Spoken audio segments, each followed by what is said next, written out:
para que a gente entenda como que essas tecnologias se comportam e os principais problemas ali, como nós podemos trabalhar para resolvê-los. Bom, o que eu preparei hoje aqui nesse material? É, Primeiramente, a gente vai entender um pouquinho ali da onde veio essa tecnologia do Wi-Fi.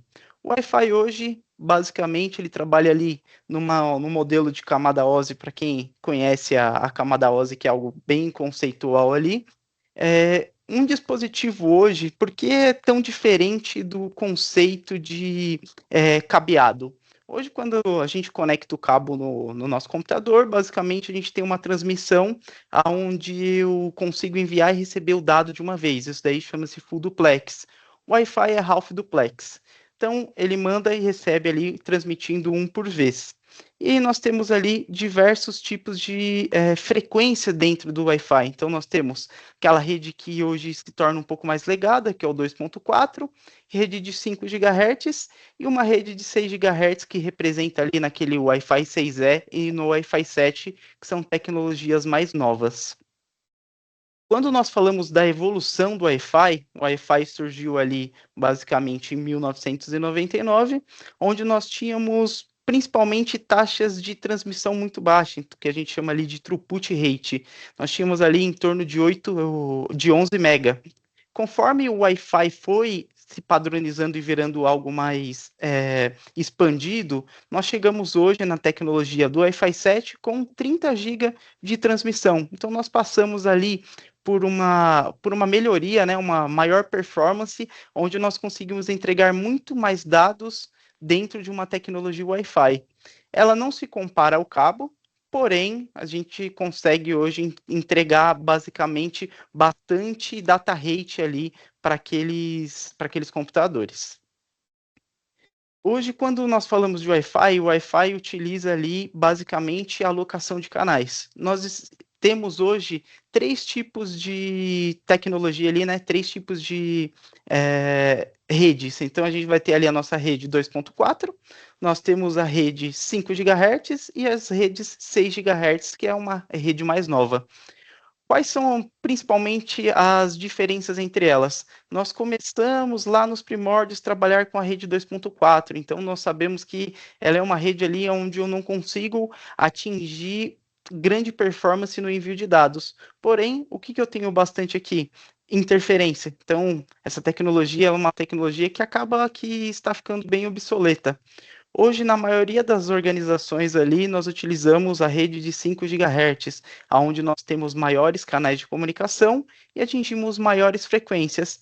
E a rede de 6 GHz, que ainda é um pouco difícil de nós encontrarmos, devido a ser o equipamento ter que comunicar dessa forma e também os computadores. Então, nós vemos aqui uma evolução muito grande referente à tecnologia e o tanto de dados que era entregue através dela. Falando ali do 2.4, por que ele é tão problemático? Porque nós vemos ali rede 2.4 tendo tanto problema. Basicamente, hoje nós temos ali três canais nessa rede Wi-Fi, onde ele não tem sobreposição de canais, onde não tem conflito entre eles. Então, é o canal 1, canal 6 e o canal 11. Então, nós temos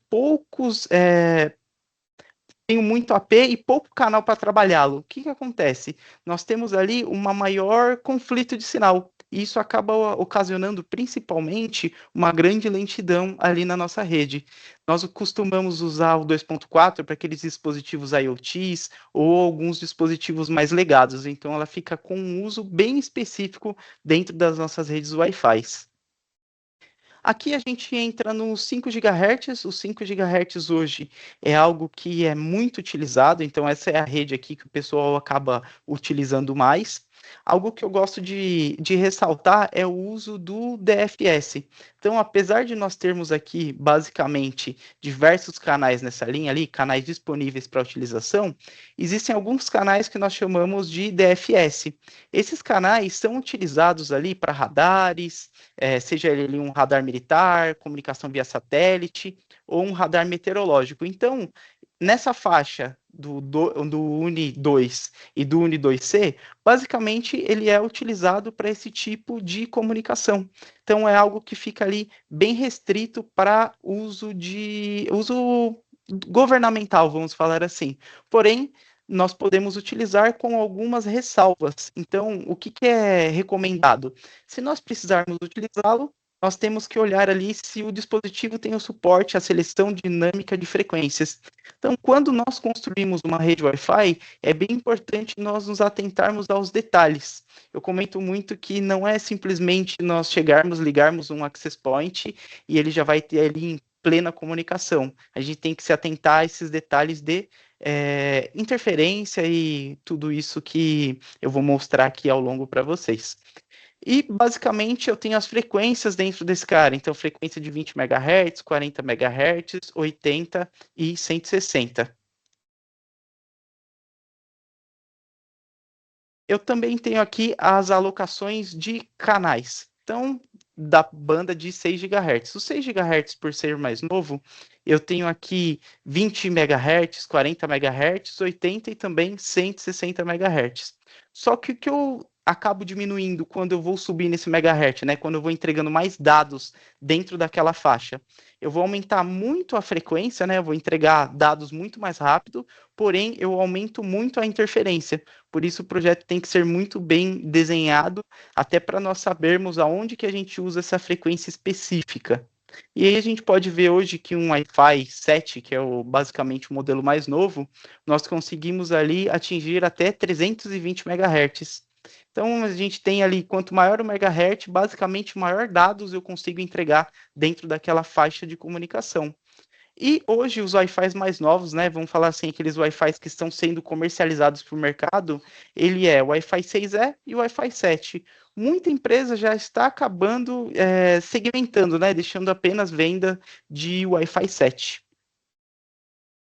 Existe algo ali no Wi-Fi que nós temos que nos atentar bastante, que é o quê? Essa parte do co-channel interference. O que é isso? Nós vimos ali que eu tenho diversos canais. Quando eu tenho um canal, vou dar um exemplo aqui, canal 1 e esse canal 1. Vamos imaginar que esse canal 11 tem um canal 1. O que, que eu tenho? Dois access points, né? Dois dispositivos tentando falar, de uma forma mais simples ao mesmo tempo. O que, que acontece com isso? Pensa que a gente está ali num auditório. Então, estou ali no auditório, tem duas pessoas falando ao mesmo tempo. Quem está escutando vai escutar os dois dispositivos ao mesmo tempo. Então, tendo essa analogia, o que, que é a expertise do Wi-Fi também? Não ter sobreposição de canal. Então é como se eu tivesse, vamos imaginar aqui, uma pista com 5 faixas aonde o carro andasse somente naquela faixa. Por quê? Assim eu vou conseguir atingir o dispositivo do outro lado sem que eu tenha impacto na comunicação. Então isso daqui seriam vários, por exemplo, access points transmitindo sinais e aqui também. Aqui é no 2.4, como eu comentei, o 2.4 eu tenho menos canais. Com isso, tendo menos canais, eu tenho maior sobreposição de canal, maior interferência. Então, com 3 canais fica bem complexo realizar ali um dimensionamento com essa infraestrutura, por isso ela também é bem legada. E os 5 GHz, onde eu tenho ali muito mais canais, e aí eu consigo fazer um desenho muito mais perfeito, tendo diversas vias de comunicações, para que os dispositivos em si não conflitem entre eles. Vini, mas qual canal eu uso dentro da minha empresa? O que, que é melhor para a utilização? Qual cenário utiliza cada uma? A gente segmenta em alguns pontos. Então, a gente vai falar ali daquele ambiente que eu vou falar alta densidade. O que, que é uma alta densidade? Diversos dispositivos ali tendo que se fazer comunicação ali com o access point. Então, para evitar interferência, nós utilizamos ali o 20 MHz. Então, estou usando a banda aqui de 5 GHz, com uma comunicação de 20 mega, onde eu tenho uma menor interferência. Então, eu evito com que os dispositivos fiquem com ruído muito alto. E ambientes de pouca ali interferência e demandas de alta velocidade, vou dar um exemplo aqui. Eu tenho um setor de marketing. O marketing normalmente faz uploads de grandes vídeos, o marketing tem, sei lá, um Dropbox, onde ele salva aquelas imagens que são imagens de 30, 40 GB, vídeos de 30, 40 GB. Quando eu tento transferir em 20 MHz, a transferência acaba ficando lenta. Então, o que que nós fazemos naquele ambiente, naquele setor específico, onde é o, por exemplo, o marketing? Nós acabamos olhando ali e realizando um dimensionamento para que ele utilize bandas maiores e aí com isso eu consiga ter uma entrega maior de dados naquela comunicação, fazendo com que o dado que ele está trabalhando seja enviado de uma forma mais rápida. E aí, o que eu vou realizar basicamente com isso? Eu vou ter ali uma largura de canal que impacta diretamente em velocidade e estabilidade daquela rede Wi-Fi. Para isso que a gente analisa literalmente qual é o mais comum para aquela rede, o que é melhor para aquela rede. A maioria das empresas acabam trabalhando ali em torno de 40 MHz, que é algo que fica estável. E aí a gente basicamente segmenta. Se tiver muita interferência, vamos com 20 MHz, ou se tiver algum setor específico que nós conseguimos trabalhar com maior largura de comunicação, nós também fazemos isso. Algo bem importante também dentro das nossas redes Wi-Fi. Quem nunca aqui estava lá fazendo uma ligação no WhatsApp ou no Teams, precisou sair de uma sala, foi sair daquela sala, foi para uma outra e ali a comunicação do Teams foi cortada. Então, cortou a comunicação do Teams, andei até outro AP, ele perdeu ali uma comunicação de 10, 20, 30 segundos e voltou novamente. Por que isso acontece? É o que nós chamamos de roaming. Hoje, basicamente, o roaming é quando um usuário se move de um access point sem perder a comunicação para o outro. Então, onde eu tenho aquela transparência de troca entre um dispositivo e outro, né? Entre um access point. Então, como é realizado? Basicamente, eu tenho a minha célula de Wi-Fi, aqui na esquerda, uma célula de Wi-Fi na direita, e aí eu tenho uma interseção entre eles, e aí eu consigo fazer essa troca de um AP para outro. O que é importante ressaltar? Hoje o roaming ele é saudável ali, né? A utilização dele é principalmente para aquelas aplicações de colaboração, como voz e vídeo. Então, aonde eu vou perder comunicação? Sempre na voz e no vídeo. Ele usa ali alguns protocolos, nós sabemos que são bem sensíveis. E o mais importante que aqui é onde é o matador, basicamente, das configurações que a gente realiza entre eles. Quem decide ali, quem define em qual access point eu vou conectar ou como vai ser feito o roaming, não é o access point, não é o access point que fala, conecta na direita ou conecta na esquerda. Quem faz isso é o próprio dispositivo.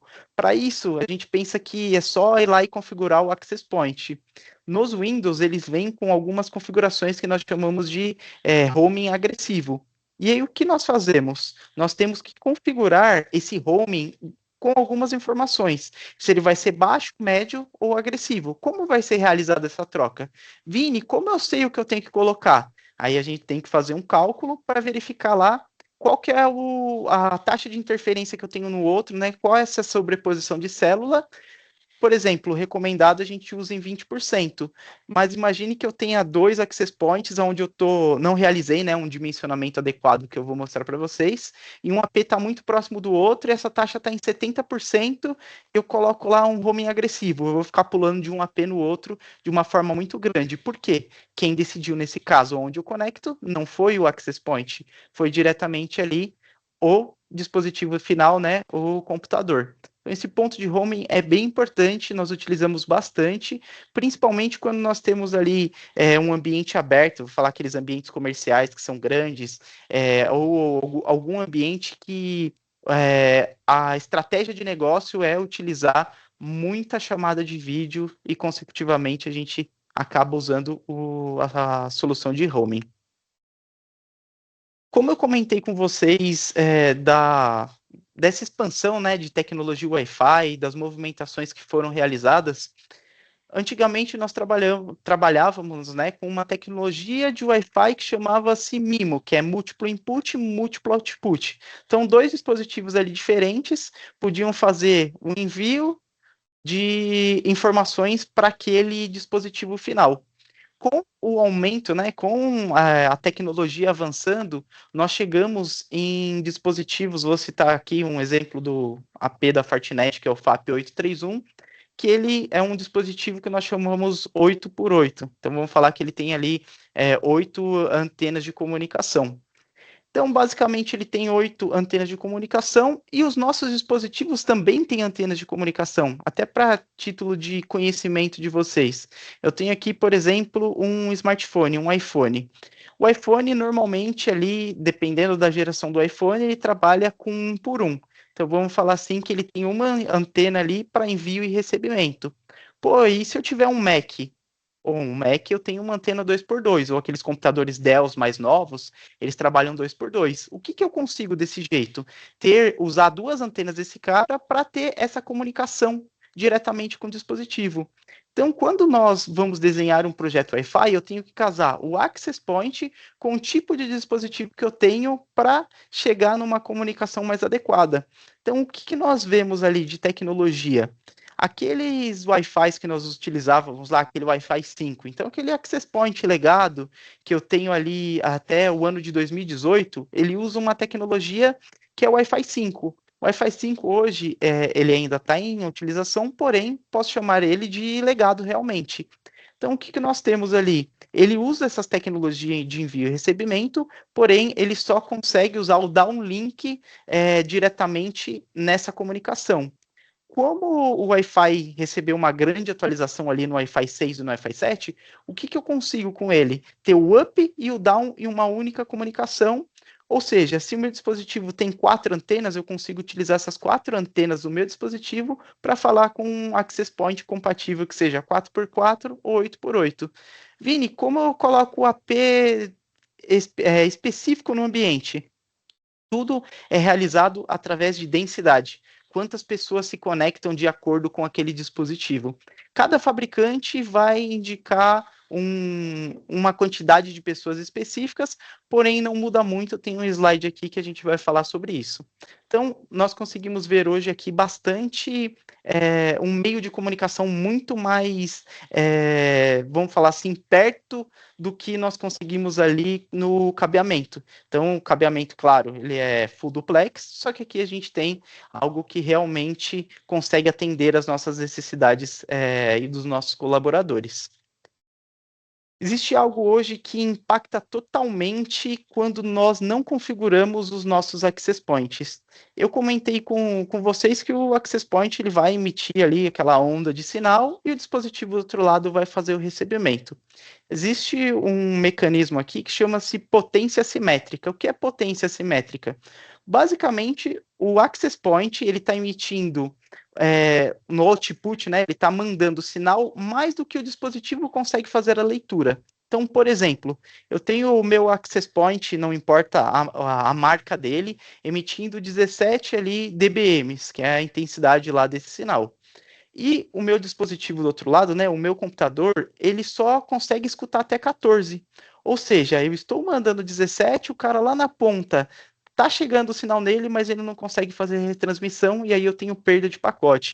Aonde acontece isso? Principalmente quando não foi realizado um size adequado para eu saber quanto de potência eu vou colocar naquele AP, ou principalmente quando nós deixamos aquele AP numa potência automática. Então nós podemos ver ali diversos problemas relacionados ao Wi-Fi quando eu tenho esse tipo de utilização. Então, o que a gente consegue olhar aqui hoje? Basicamente, o que é recomendável, tá?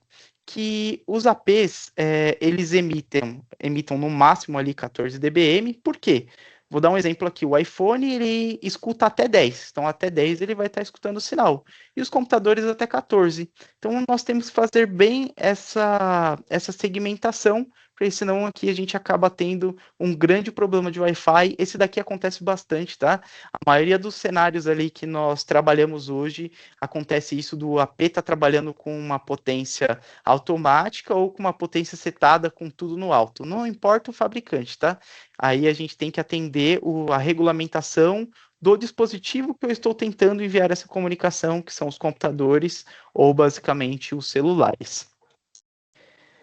Falando nesse ponto de alcance, o que nós sempre desenhamos ali no Wi-Fi é o data rate versus ali o alcance dele, né? Então, o data rate é o quanto eu vou estar recebendo basicamente o quanto eu vou conseguir enviar e receber de dados, vamos falar assim. E aí, o que eu tenho aqui no meio? Por exemplo, tem o meu Access Point e eu tenho o meu desktop aqui, o meu notebook. Quanto mais próximo eu tiver ali, basicamente, da antena, o que eu vou ter? Dispositivo próximo, eu tenho maior data rate, então eu vou conseguir mandar e receber mais sinais, vou ter uma maior eficiência, então eu vou ter uma eficiência muito grande, tanto no envio e no recebimento, porém eu tenho um maior sinal ruído.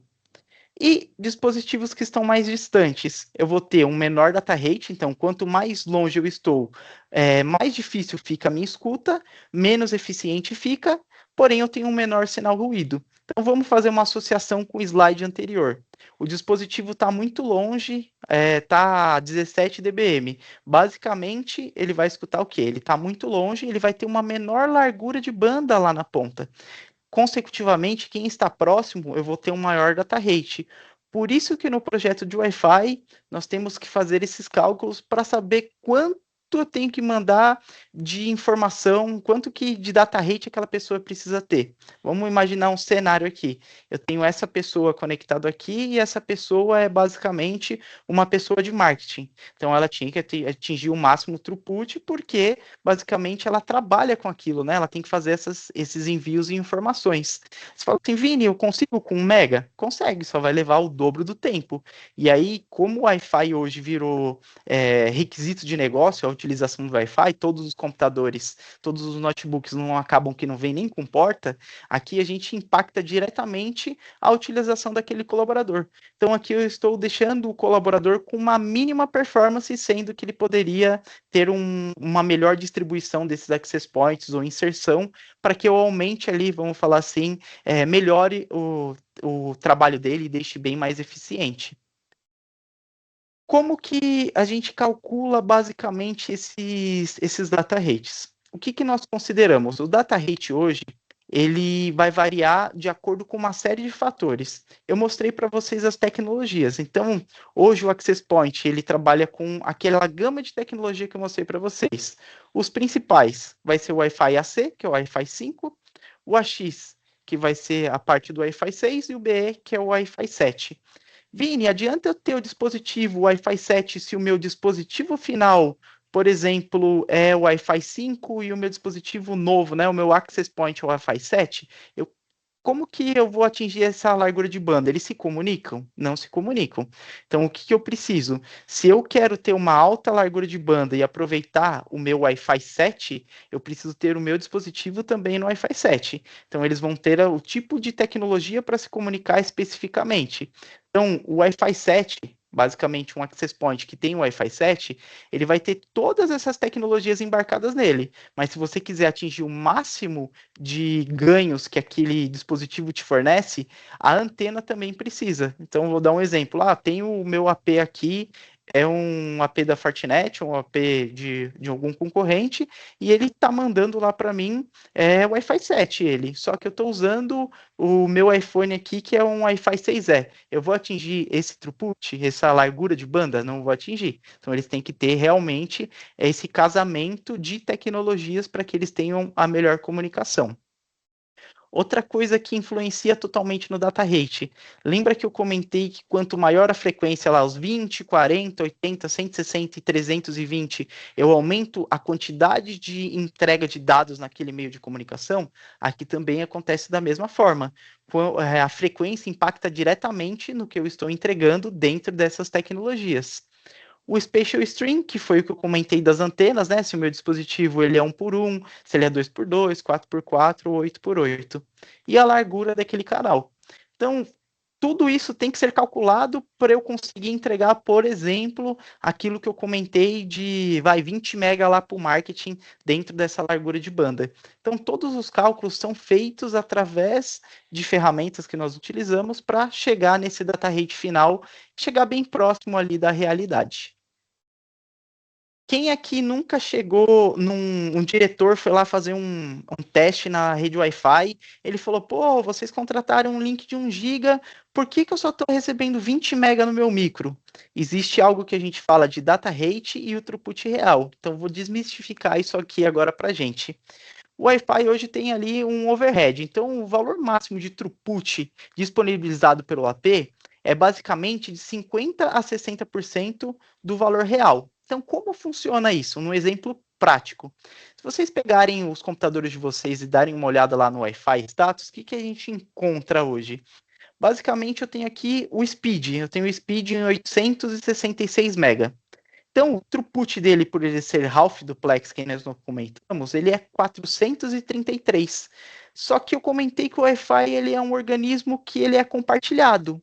Ou seja, se eu tiver 9 dispositivos conectados nesse access point a 866, dividido por 2 que eu comentei, eu tenho 43 mega. Então você fala assim, Vini, então quando eu contratei o link de 1 giga lá, eu vou conseguir entregar 1 giga de internet, por exemplo, para esse usuário? Não. Então eu calculei aqueles diversos fatores e ainda eu tenho o exemplo dele ser compartilhado. No cabo eu vou conseguir. O cabo não é um meio compartilhado e é full duplex. Aqui eu não consigo. Então no Wi-Fi nós vamos entregar menos largura de banda para aquela pessoa, por isso que tem que ser bem dimensionado e bem calculado. Então essa parte do speed aqui é algo bem importante. Então não adianta eu contratar um link, 1 giga de internet, por exemplo, se o meu dispositivo não for um Wi-Fi 6E, um Wi-Fi 7, onde eu consigo ter esse tipo de banda. Isso daqui, por exemplo, seria mais voltado lá num Wi-Fi 5. Então aqui a gente vê que realmente aquele número que aparece na tela para a gente é diferente da realidade. E aqui impacta diretamente no negócio, né? Como eu vou estar entregando o Wi-Fi de qualidade para que aquela chamada de vídeo da pessoa na ponta não trave. Vini, onde eu consigo saber um cálculo mais expressivo de quanto eu entrego de acordo com o meu access point? Vou dar um exemplo aqui. Hoje, o mais comum ali, vamos falar assim, de dispositivos que o pessoal utiliza dentro das empresas, que não é alta densidade, não tem um volume de muitas pessoas conectadas, é no que nós chamamos aqui de Special Stream 2x2. Então, duas antenas enviando, duas antenas recebendo, né? Os 2x2. Vamos pegar lá no ambiente de alta interferência, que nós comentamos, 20 MHz. Então, conectei meu AP lá na rede de 5 GHz, 2x2, 20 MHz, para ter menos interferência. Eu vou chegar no máximo, aqui eu tenho a modulação. Vamos falar assim, que quanto mais próximo do AP, eu atinjo uma modulação maior. O médio que fica normalmente nessa modulação 9. Então, se nós formos fazer uma análise, hoje eu teria 216 mega aqui entregue para aquele usuário, em 20 MHz naquele ambiente onde eu tenho muita interferência. Se nós pegarmos e dividirmos, por exemplo, eu tenho 10 pessoas conectadas naquele access point, quanto eu estou entregando para ele de throughput? 20 mega. Se eu conecto 20 pessoas, eu estou entregando 10 mega. Se eu conecto o máximo que o pessoal costuma conectar ali, uns 30, quanto eu vou estar entregando? Um terço disso, sei lá, 6, 7 mega. Ou seja, eu tenho que fazer os cálculos para saber realmente quanto aquela pessoa na ponta precisa. E aí tem aqueles pontos que eu comentei, que são um ambiente de marketing onde ele vai usar ali o Wi-Fi para fazer transmissão, vai fazer live. Não é recomendado, mas, por exemplo, vai fazer live lá e fazer diversas transferências de arquivo. O que eu consigo aqui no 2x2? Se eu estiver trabalhando numa modulação de 160 MHz, eu já consigo chegar, por exemplo, 1 GB, 2 GB. Só que aqui eu preciso trabalhar com aqueles cabos multigiga, né? Sair do padrão que a gente utiliza hoje de Wi-Fi de cabeamento Cat6 e para um Cat6A para ter uma maior entrega de Wi-Fi. Então, tudo esse cálculo que é representativo aqui para nós, ele é calculado, mas ele é sempre pensado no ambiente de vocês. Então, tem que pensar antes de fazer a aquisição do dispositivo em utilização, né? Que aquela pessoa usa, o método de trabalho dela para que a gente entregue um Wi-Fi adequado ali para aquele ambiente corporativo. Depois que nós entendemos aqui um pouco do conceito do Wi-Fi, como ele funciona, quais são os dispositivos novos, como é feita essa configuração, eu vou mostrar aqui para vocês, basicamente, a parte de antenas, né? Que antena que eu conecto para ter uma comunicação específica? Então, vamos desmistificar um pouquinho. Se a gente abrir o datasheet de Wi-Fi de diversos fabricantes, nós vamos ver muitas e muitas antenas, mas cada um tem um propósito. Então, cada tecnologia tem um propósito de utilização. Primeiramente, aquelas antenas que nós mais utilizamos. Se nós olharmos aqui no nosso canto direito, onde tem 2.4 H-plane pattern, que nós podemos ver o Wi-Fi tradicional, aquele Wi-Fizinho que a gente tem na nossa empresa, o tradicional, que nós chamamos de Wi-Fi omnidirecional. Então, ele vai ser omnidirecional realmente, onde eu faço basicamente um ciclo de 360, né? Então, tem uma propagação de sinal em 360, onde eu tenho o quê? Uma maior absorção do sinal por barreiras e dificuldades de controle de célula, que foi o que eu mostrei para vocês. Quando nós colocamos esses access points, nós temos que pensar em um ponto muito específico. A recomendação é para ambientes baixos, até 5, 6 metros de altura, e em áreas abertas.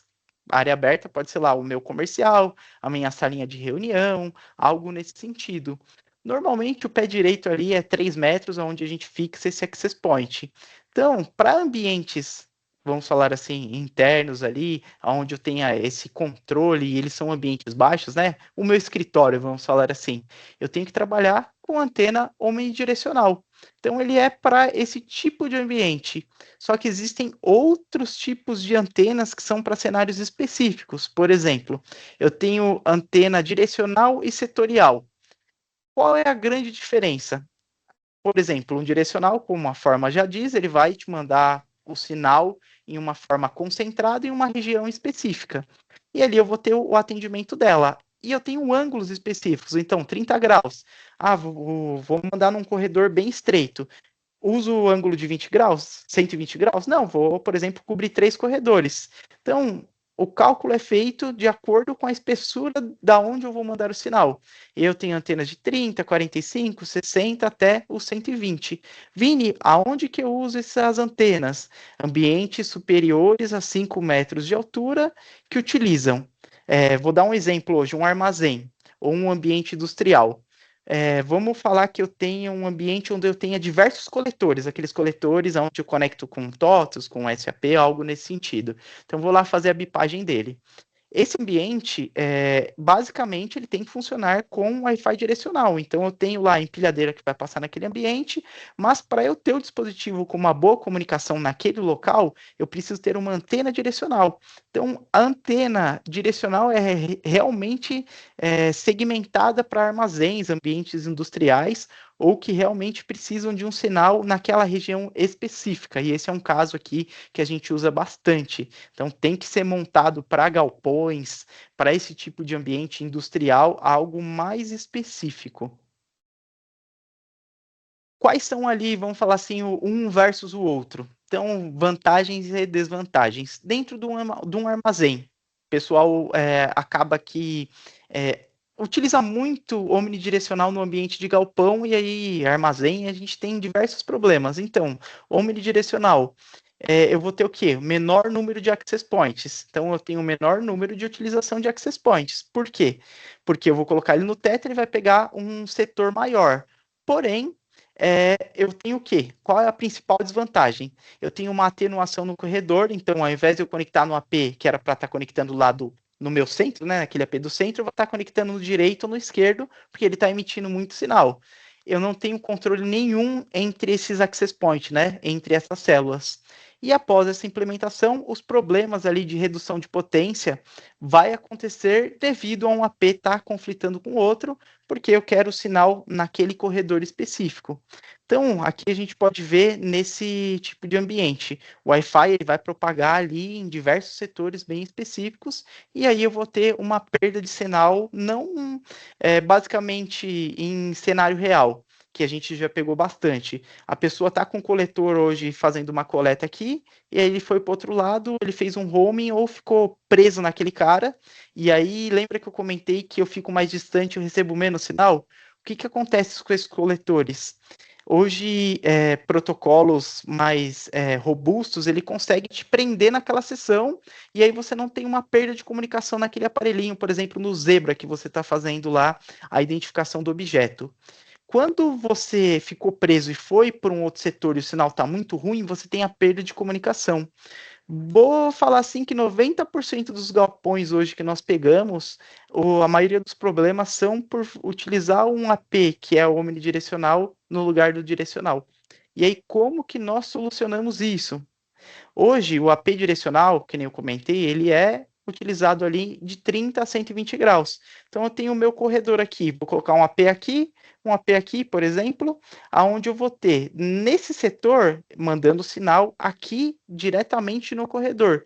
Desse jeito que eu tenho principais vantagens. Eu vou ter um melhor sinal ruído, né? Uma melhor, eu não vou ter tanta interferência e uma cobertura direcionada àquele corredor, 100% efetivo. Vou reduzir essa possibilidade de excesso de interferência, pois o sinal vai estar diretamente naquele ambiente. Após a implementação, o que nós temos ali? Uma redução de potência, nós vamos manter os valores estimados ali que nós desenhamos para aquele ambiente, e esse tipo de antena direcionada, eu tenho ali o comportamento esperado como se fosse um omnichannel para aquele ambiente. Então, eu vou falar assim, ó, estou saindo desse ambiente aqui e vou para o outro. Ah, bipei um equipamento nesse corredor 1, estou indo para o corredor 2. Quando eu for para o corredor 2, eu vou conectar naquela antena do corredor 2. Assim, eu tenho o quê? Principalmente evitar interferência.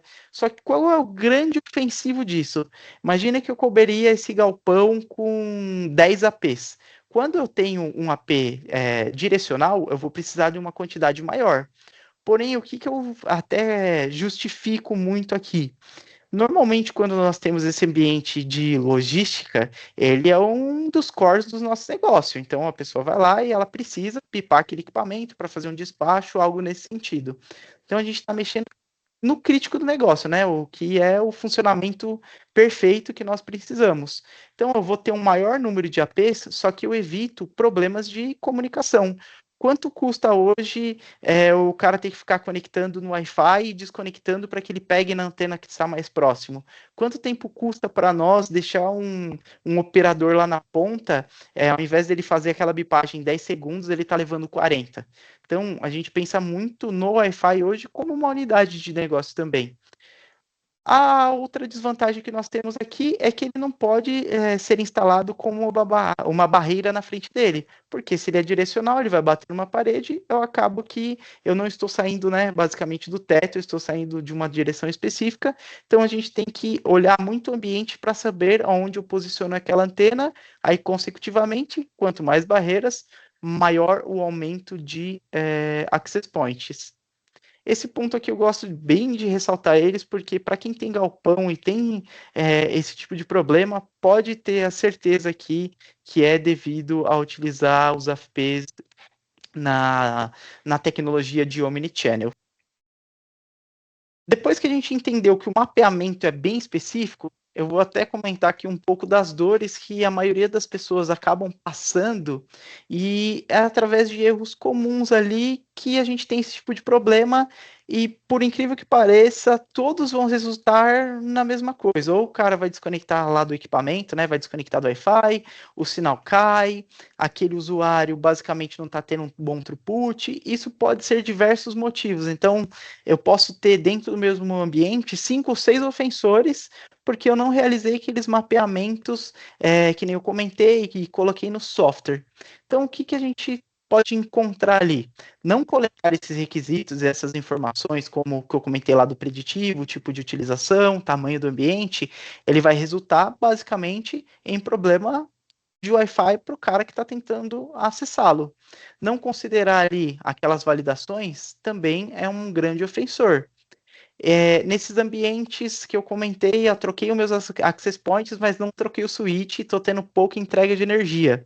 Também é um grande ofensor. A parte de sugerir mudanças é algo que a gente acaba ali fazendo também. E problemas de má instalação de AP, colocar um AP no lugar que não deveria, colocar o AP em cima do teto, em cima do forro. Isso acontece bastante também, voltado à infraestrutura. E eu tenho aqueles problemas que é os causados por tecnologia. Então, roaming excessivo, comentei lá, de um AP do lado do outro, e a gente sabe que aquela taxa de convergência entre eles é 20%. Então, eu fui lá e coloquei o AP muito próximo, com muita potência. basicamente, o dispositivo que vai estar se conectando, ele pode estar conectado do lado esquerdo e depois conectou no lado direito. Ele ainda está marcado lá na placa de rede dele, que nem eu comentei, com roaming agressivo. Então, o que você acaba tendo ali? Um problema do cara ficar conectando de um AP ao outro. O que acontece com isso? Ah, tô numa chamada de vídeo e fico trocando. Vai picotar a ligação dele. Então, esse também é um dos motivos. Desassociação. Então, quando a gente tem um AP com um sinal muito forte, e ali eu tenho uma sobreposição entre eles, ele vai basicamente se desassociar e ligar em outro AP. Ele derruba e conecta em outro AP. Isso acontece bastante também. Ou, por exemplo, aquilo que eu comentei, o AP está muito forte e eu estou indo para longe dele, só que meu dispositivo não consegue enviar a mesma taxa de sinal que o AP está emitindo para mim. E aí eu tenho esses diversos problemas dentro do meu ambiente, aonde ele vai resultar diretamente em retransmissão e lentidão. Então, nós vamos ter, basicamente, diversos problemas que vão. Todos os problemas de Wi-Fi vai cair na mesma coisa. Ou eu vou ter retransmissão ou lentidão. A gente vai sentir muito em lentidão ou aquelas cortas aquelas videochamadas que vão cortar. Apesar de estar indo todo mundo pro escritório hoje, a gente acaba usando muito isso, muito Wi-Fi em reuniões com clientes, em reuniões até muitas vezes interna. Imagina eu tenho ali para realizar hoje uma chamada interna. Então, eu tenho todo mundo trabalhando naquele setor comercial, vou fazer a reunião, só que está todo mundo no Teams. Imagina ficar numa reunião com todo mundo conectado naquele AP, aonde eu tenho aquela simetria de potência, eu tenho potência muito alta, tecnologia obsoleta no computador, ou tecnologia obsoleta no AP, que eu vou ter? Lentidão. E aí a gente precisa analisar, vamos falar assim, a causa raiz daquilo. Se não foi realizado previamente esses requisitos que eu comentei, com certeza a maioria se encaixa em quase todos, porque a gente não consegue trabalhar preciso, simplesmente instalei o AP e lá ele ficou, e daquele jeito, sem ter as melhores otimizações. E a interferência, lembra que eu comentei da interferência de canal? As pessoas vão lá e setam um canal específico naquele AP, sem olhar se esse canal estava sendo propagado por um outro access point que estava perto, ou naqueles ambientes muito grandes, em cima ou embaixo. E aí eu acabo tendo, de novo, uma lentidão ou retransmissão, aquela perda de pacote que os usuários sentem, principalmente em chamadas do Microsoft Teams.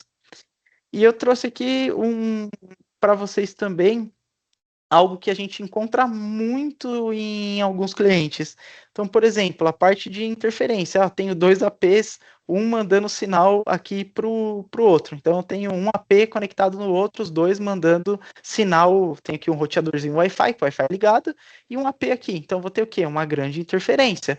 Ou, por exemplo, uma atenuação ou reflexão e dispersão. Ah, eu tenho um AP dentro do meu rack. Isso acontece bastante também. O pessoal sempre, os mais antigos, trabalhavam colocando latinhas ou colocando algo nesse sentido na antena para dar uma maior amplitude, só que eu tenho uma reflexão, uma atenuação. E apontamento de antena direcional. Ó, eu tenho um corredor aqui, eu coloquei um direcional achando que eu ia pegar os corredores. Não pego o corredor, eu só vou pegar diretamente o que está para frente, não o que está para trás da antena. A absorção do sinal acontece bastante também, então tem aquela atenuação, né? O AP está dentro do forro, o AP está para cima do forro, acontece muito esse tipo de configuração, vamos falar assim, má disposição daquele AP. E também APs que o pessoal acaba cobrindo com alumínio, ou colocando para dentro realmente desses forros, ou colocando. Existe muito ambiente hoje. O pessoal acaba usando aquelas infraestruturas mais rústicas. E aí eu tenho, naquelas infraestruturas rústicas, todos os meus cabeamentos, toda a minha infraestrutura passando a uns 10, 15 centímetros do teto. Então, tenho lá o meu teto, tá toda aquela infraestrutura, eu pego o AP e fixo no teto. O AP não pode estar fixado no teto, o AP tem que estar abaixo dessa infraestrutura, porque senão eu vou estar emitindo sinal ali para algo que eu tenho diversos ferros ali sendo transmitido, tenho energia, então eu acabo tendo uma perda de sinal. A gente encontra muito também, além das configurações daquela parte lógica que nós mostramos, essa parte física, aonde ele está posicionado de forma incorreta. Então isso daqui impacta muito também nos projetos. Por isso que tem que ser desenhado da forma correta, para que a gente não venha a ter esse tipo de impeditivo, né? Esse tipo de problema.